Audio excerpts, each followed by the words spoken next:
Good morning, people. It's Jacob on the one up top.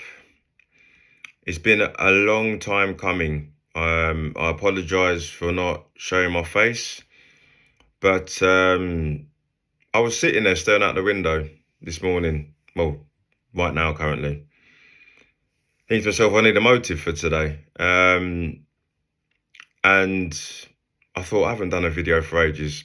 So the best time to do it would obviously be just before the most important game to me anyway as a Spurs fan, which is the North London derby on Sunday, where we're at home to the Dirty Gooners. In this video, I'm going to not just talk about the North London derby coming up. I want to try and break it down as quickly as I can on what I think of Spurs at the minute. I don't think I've done a video since the end of last season. We didn't have any great results there. I remember vividly losing 4-0 to Newcastle, getting thumped there. And, I had a lot going on in my life with work and stuff like that. I just thought, you know what, I'm going to put it aside for a bit. But I'm back now. Again, I think I've had a few comebacks now, but I'm going to try and keep this one consistent. So before we go on to the interesting stuff as to what's happening on Sunday, I want to just talk about Spurs in general. Now, we all know Spurs are a banter club. Spurs, to me, are a club that, as much as I enjoy supporting, it's also the most stressful thing you can do if you let Spurs get to you. To me, I always say to my friends, Spurs is like, you got to treat Spurs or your club like your missus, really. If it gets to the point where you let your missus press all the right buttons, you're going to be stressed your whole life. But if you get to the point where they press the right buttons and you find something else to do, not going to wind you up, are they? Especially when they don't take themselves seriously, like Tottenham. We're the only club in the league that is, classes themselves as a big club, and pretends to be an elite club. On the outside looking in, if you don't know your football, you'd think that, with everything that Tottenham have got to offer, we've got the stadium, we've had top players like Harry Kane, Son, your Bales, Modrics. But in the round, ever since I've supported Spurs, predominantly as an adult, I've understood my club. We're just flatter to deceive. We just pretend to do things properly. And a lot of what the club does just pulls the walls over everybody's eyes. I won't put it over my eyes. I can see it a mile off, When we have transfer windows, players that we've got, managers that we get, and, we end up backing the wrong managers and not backing the ones that we got that are right. And it ultimately falls down on the ownership. The ownership treat the football club like a business. So in terms of business, financials, I can't fault them. I go as far as saying, if you're treating your football team like a business only, ENIC are probably the best, easily top 3 in Europe in terms of what they bring in, whilst maintaining a relative stature for a football team. But, they're not going to do it. But all I'd want to know is, what are they aiming to do on the grass? Because, it don't make sense to me. If they came out and said, we are looking to build a sustainable club that uses its profits to buy players and, do all the other bits and bobs, and we're looking to just stay in Europe. So Europe means Champions League, Europa League, Conference Cup. That's all we aim for. Right, so as long as we're getting into Europe, that means more revenue for the club. There's more exposure in terms of us being watched worldwide. We always get watched worldwide in the Premier League, but obviously European games expand on that notion. If they just came out and said that, I wouldn't get stressed. But what ENIC do with this club is a classic divide and conquer, because I could sit in a room with sort of 4 or 5 Spurs fans. I've sat there on podcasts in the past, you lot have seen me. And everybody's got the same, a different viewpoint. So you'll get people that love ENIC. You'll get people that hate ENIC. You'll get people that sit in the middle. You'll get people that think that, transfer window was 10 out of 10, but at the same time, I'll be looking at it saying it's a 3. And the fan base is divided. Not everybody's happy, and the things that everybody's happy with isn't the same. If you look at Man City, I know they've cheated their way through it, but everybody's pretty much on the same page. Everybody's happy with the fact that they're winning the league. Everyone's happy that they're winning the Champions League. Every time Pep brings in a player, he's bought in, he's the right player, he's taught the Pep way. And Pep hardly ever gets it wrong, does he? I mean, you've got Jack Grealish, who in my eyes is probably a flop now. He's got to the point where he's not really doing what he's supposed to be doing, considering he's bought for 100 mil. But besides that, you balance that out with the fact that they got Haaland for 50 million. You kind of look at it and think, as a Man City fan, are you complaining too tough? No. And granted, they got the money from external resources that are beyond belief, but I'm talking about what the fans are on song with. But then you look at us. It's like, I was speaking to a friend of mine only about 2 weeks ago about the transfer window. He's buzzing. He's talking about the fact that we can push and win the league, and not necessarily win the league, but do well. And he's talking about Ange never goes a second season without winning anything. And I'm just saying to him, yeah, Ange has never been at Tottenham. If you look at all the clubs that Ange has been at, they've probably backed him, and he hasn't really needed absolute backing, and he hasn't had a Klopp or a Guardiola or Arteta and all these people to compete with who are actually getting backed, and properly as well. So, when Ange comes out and says things like that, I'm just like, you really shot yourself in the foot, mate, because we ain't won anything since 2008. And you generally think that with the way that football's going on and the way that you've been backed, that you're gonna bring a trophy home. If I look at our realistic opportunity to win a trophy, you go down the route of the League Cup, FA Cup. FA Cup is a weird one because you could go to Barnsley away and get knocked out there because they're all up for it. League Cup's probably your best angle, but for me, if Ange wants to go and win the League Cup, you got to play your first team in those games regardless, because you need to ensure that you get to the final. But even if you get to the final, you end up playing a Liverpool, a Man City, better yet, an Arsenal, Man United. We've seen Man United beat Man City in the FA Cup. Do I think Tottenham would have turned up against that Man City and won that game? Probably not. Just because of the expectancy of Man United, I think them players just on the one-off have gone in there and said, you know what, we need to win this for the pride of the club and the pride of Manchester. It doesn't matter if we're playing Arsenal in the FA Cup. I just don't generally believe this group of players, as well as a group of players that we've had in the past, would do it. And it's all down to, a lot of it's personnel. I look at players that we've still got. If we have an injury crisis, there's certain players that I'm like, how have we still got him?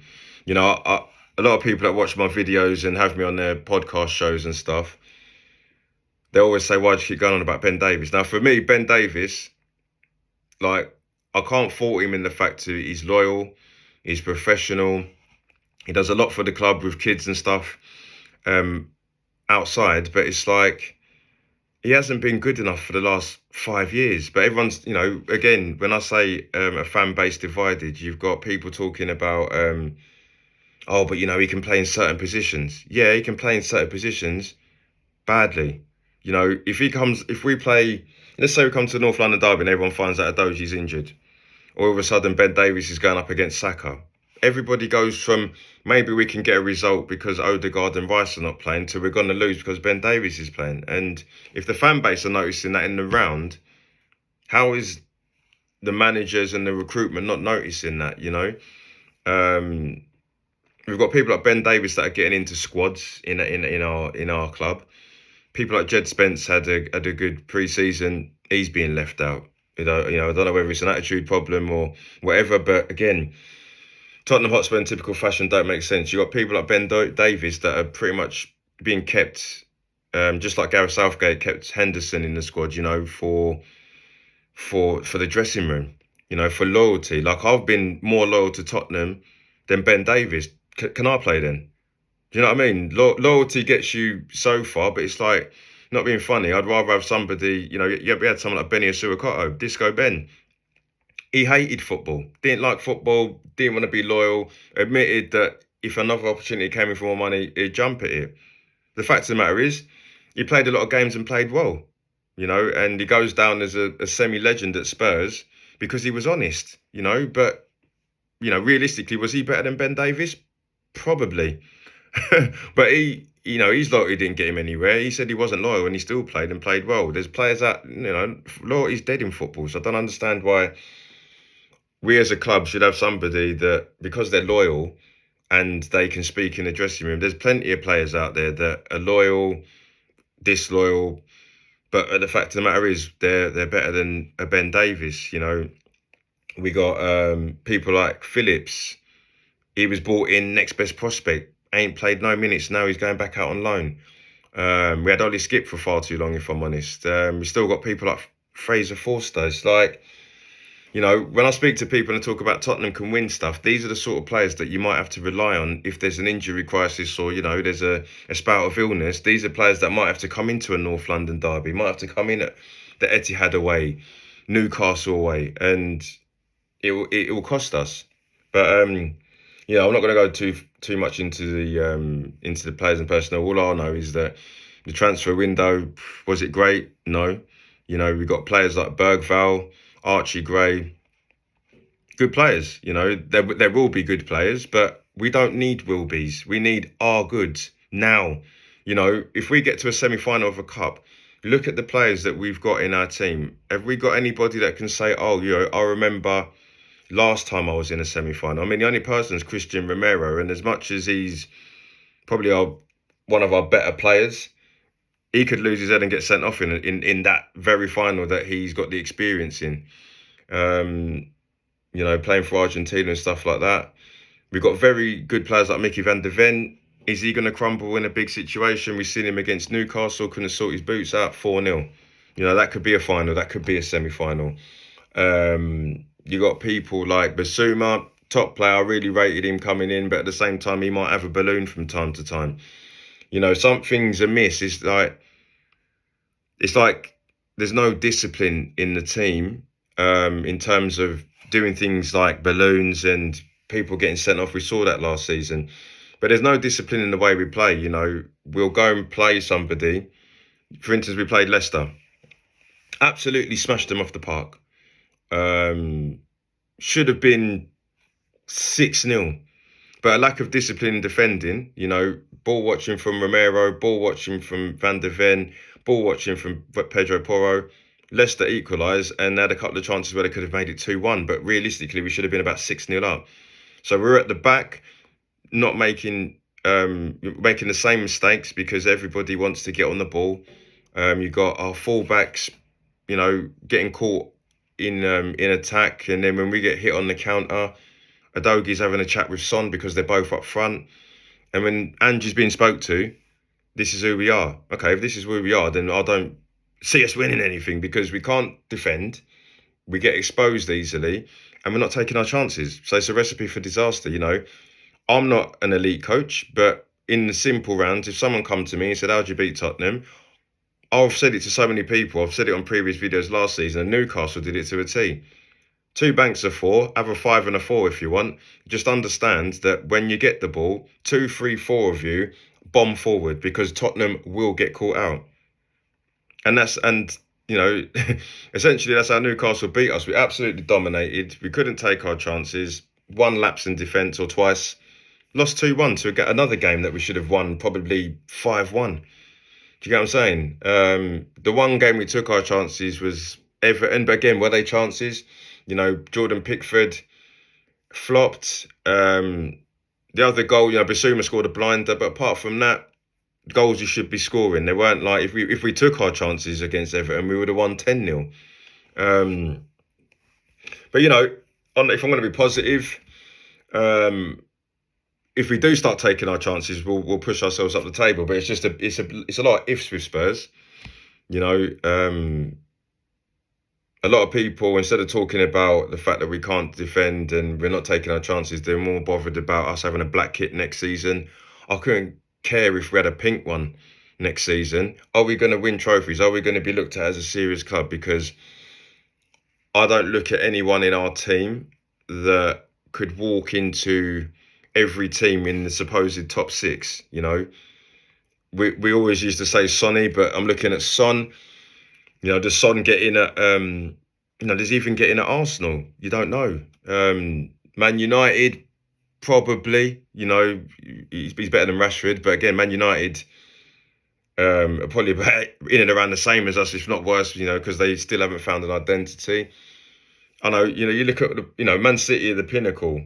Do any of our players get in at Man City? Don't really see it. You know, you might have an argument for maybe a Van der Ven to come in there because he's a Rolls Royce defender. But, you know, Pep could probably say, I've got Ruben Diaz. Don't worry about it. I've got a Kanji. You know, I look at other players, they're just decent players, but flattering to deceive. You know, Maddison comes across like he's more bothered about having banter with players and doing the unthinkable than just getting his head down and doing what he was doing at Leicester. I think he needs to look at himself and just be a bit more serious. And the ultimate issue, you know, taking the chairman and the recruitment away, is there's no plan B. You know, I remember when we were playing Newcastle again last season, we were 2-0 down, and you're thinking this is going to be 6 or 7, and Ange just kept playing the same way. We've got to be able to find a plan B. You know, the perfect example for me would always be someone like Mourinho. You know, Mourinho would set up his banks of 4. If they got a 2-0 lead, you ain't getting that back. But if it got to the point where Chelsea were 1-0 down or Inter Milan were 1-0 down, mate, he'd do something crazy like chuck on a Fellaini at Man United. And everyone, but what are you doing? But then he'd just go, right, play it long to him. He'd be knocking it down. Rooney picks it up. Man United have won the game 2-1, and it was ugly. But at the end of the day, Mourinho finished second by doing horrible things like that. I don't mind doing things like that. I'm not saying we should play our game like that, but, you know, you look at someone like Solanke, play it long to him sometimes.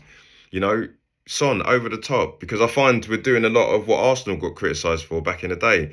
Tip-tapping our way into the box. Just, you know, put in the comments. I can't remember the last time I seen Sonny have a long shot. And this guy, you go on YouTube and type in Son Heung-min, top 10 goals, long shots. He's got about 3 or 4 against Leicester, let alone ones I can remember against West Ham. One I remember against Arsenal again in the North London derby. I'm not even seeing him have them shots. He was left foot, right foot outside, but he's getting to the point where he's out on the left, he's up front, and he's looking for somebody. It's like we're literally playing it to the line. Have some shots.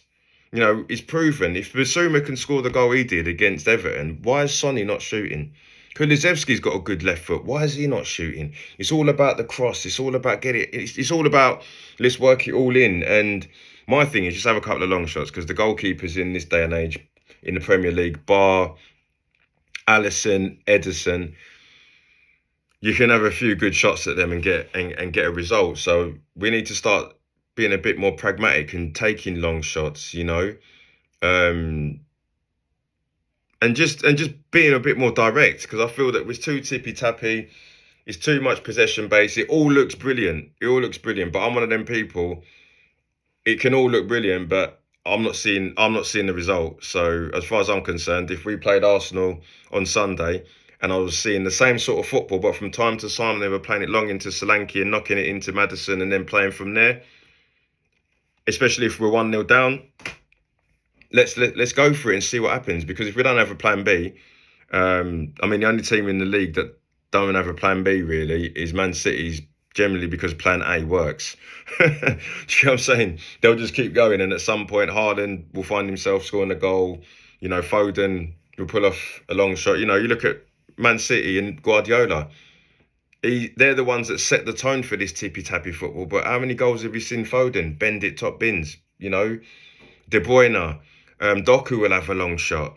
Mahrez in his time at Man City. So it's like if the guy that set the tone for this type of football is allowing his players that little bit of extra freedom to have long shots, why is Sonny not shooting? You've got to ask yourself that question. It's got to be because he's being told not to, because Sonny long shots for days, and all of a sudden he's stopping it. So that for me bucks on the manager, because let's say Sonny's decided to do it, that's on the manager to say you need to start having more long shots, which he's not.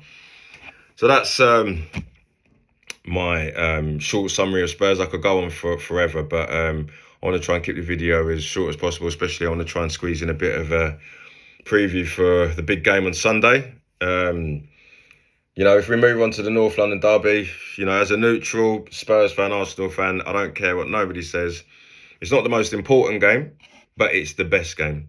The most important game as of recent has probably been your Man City, Liverpool, Man City, Arsenal's, slowly crept in there now over the last couple of seasons. But North London derby, everybody knows that is the best game to watch. Everybody knows, North London's a small place.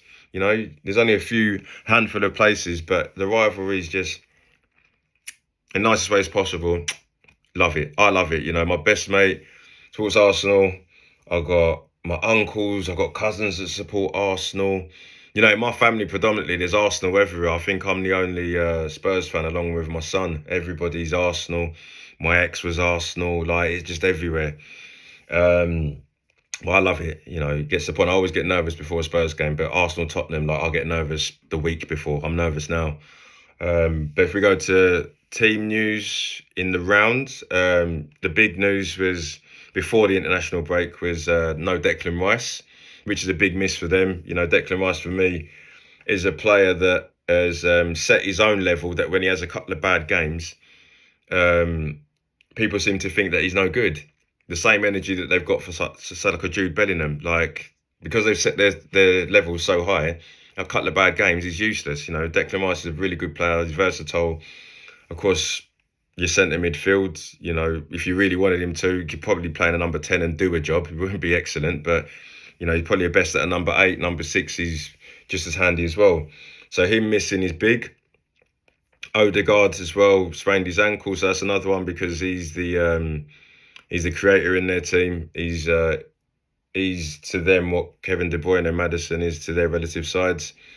But for me, if someone said to me, Declan Rice and Odegaard are going to play, but you ain't going to have no Partey, I'd rather take that.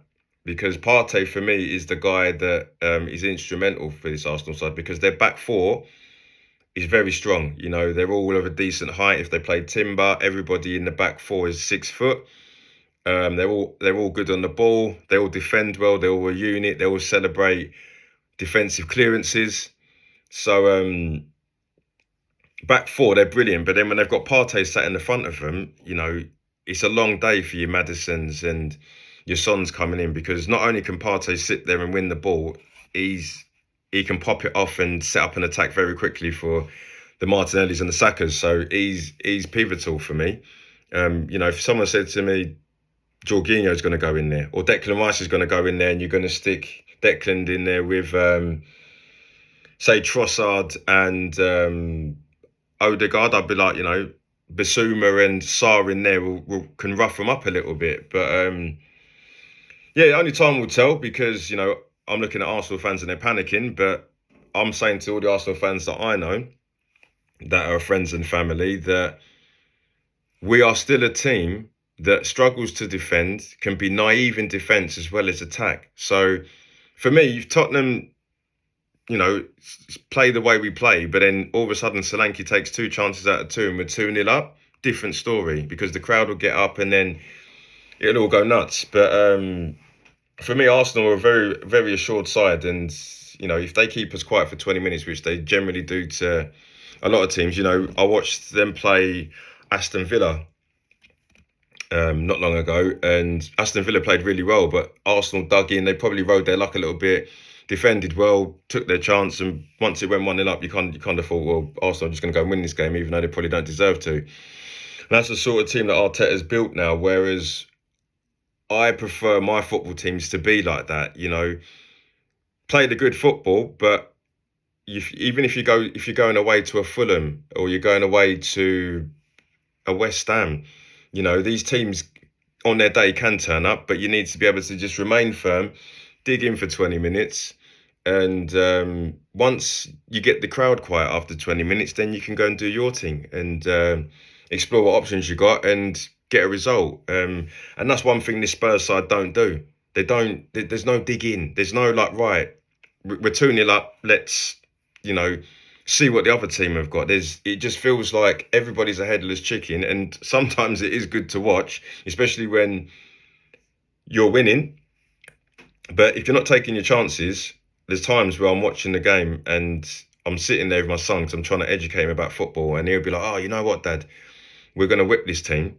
So I remember we was watching Newcastle and we were absolutely spanking them, and my son was like, "Why do you look so stressed?" I said, "Because we ain't going to win this game. This is what we do." But he's like, "Yeah, Dad, we've had all these chances." He's sitting there jumping around because we were playing brilliant football. Turned around to him at full time and said, "Told you." And he's like, "How do you know these things?" And I said, "Look, mate, it's going to be really hard supporting Tottenham unless something magical changes when you're my age. Just wear your seatbelt, man."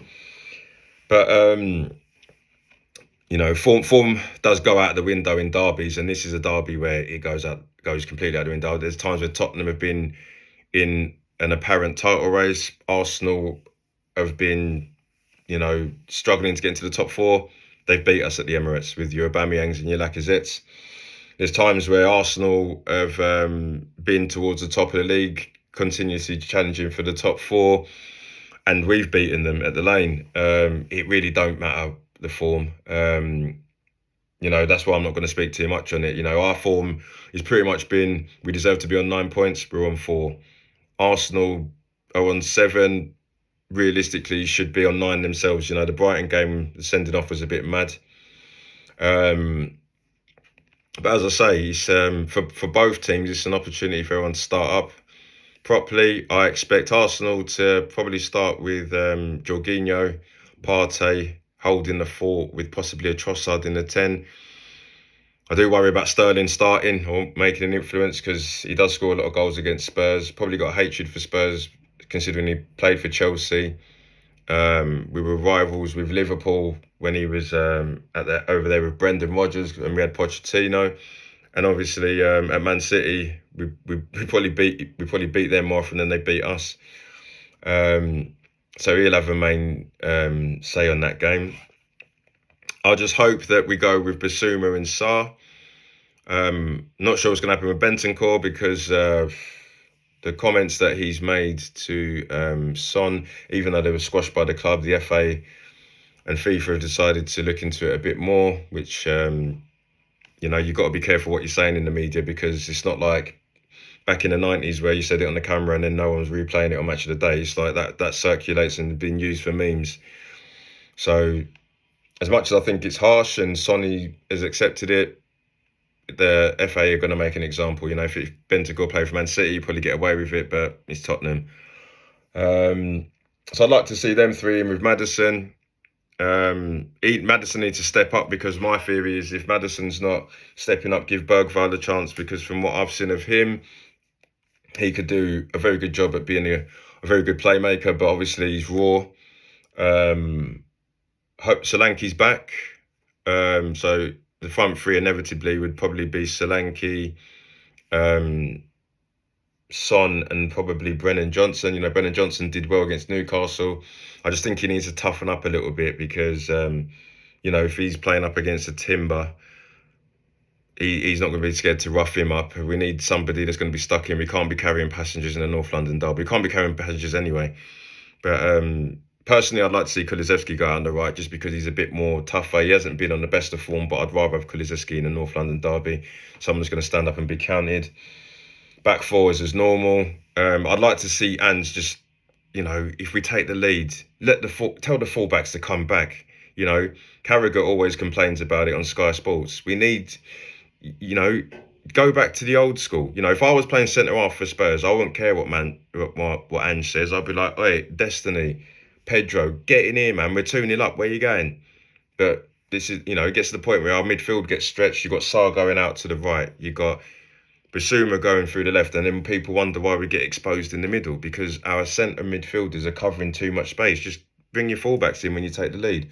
That's all I ask for, because I think we'd win a lot more games. I think this is a game where if Solanke wants to kind of eradicate the transfer fee, it's not his fault that we spent 65 million, but at the same time, to shut everyone up, score a couple of goals, mate. That's all I ask in a North London derby. If I'm gonna, I don't know what the lineups are gonna be, but if I'm correct in thinking that that's what our lineup will be, along with Arsenal possibly paying, Havertz might come into midfield. If he doesn't, it'll be Havertz, Saka. I'm guessing Martinelli with Sterling's come off the bench. I still think we're going to lose the game, because Tottenham can't give me any confidence we're going to win games when we're not taking our chances. That's what it's all about. That's why the strikers get the headlines, because they're the ones that take the chances, and they're the ones that win the games. They're the ones that end up winning the Ballon d'Ors and all that in the round, because they're the ones taking the chances to win the games. So if we've got Son, Solanke and Kulusevski or Brennan Johnson not taking their chances, and they're still not doing it, you're not going to give me confidence that we're going to win games. And it's Tottenham Hotspur. We've just bottled everything. But if I'm going to be honest, the way I see it going, I can just see us losing 2-1, even though we probably deserve to win. It'd just be one of those where I'd just be disheartened because we've battered Arsenal, but Arsenal are just laughing at us because they've somehow got a penalty with Saka, and he's got the darts coming out again. Or, and a set piece, because Arsenal are very good at set pieces and we're pretty bad. Vicario just comes out like a rabbit in the headlights when it comes to set pieces. So I've got a feeling that we might dominate the game and Arsenal just do us on set pieces. I hope to God that I'm wrong, but that's how I see it, and that's the reason why I call these videos only Fools and Tottenham, because no matter what happens at my club, it always ends up us looking a joke, whether it be at the end of a week, end of a month, or end of a season. So that's me done. I'll be back on Sunday with a before, middle, and after of the North London derby. With it'll probably be more of a better prediction because the lineups would have been out and all that stuff. And I hope to be back a bit more often than not. I hope you can share some love, like, share, subscribe. And I'll be doing a lot more videos, not just based around Tottenham. I'll try and do a bit more to preview all the games over the week if I'm not too stressed or jubilant with the result in the North London derby. So, much love, much respect. Take care of yourselves. Jacob on the one up top.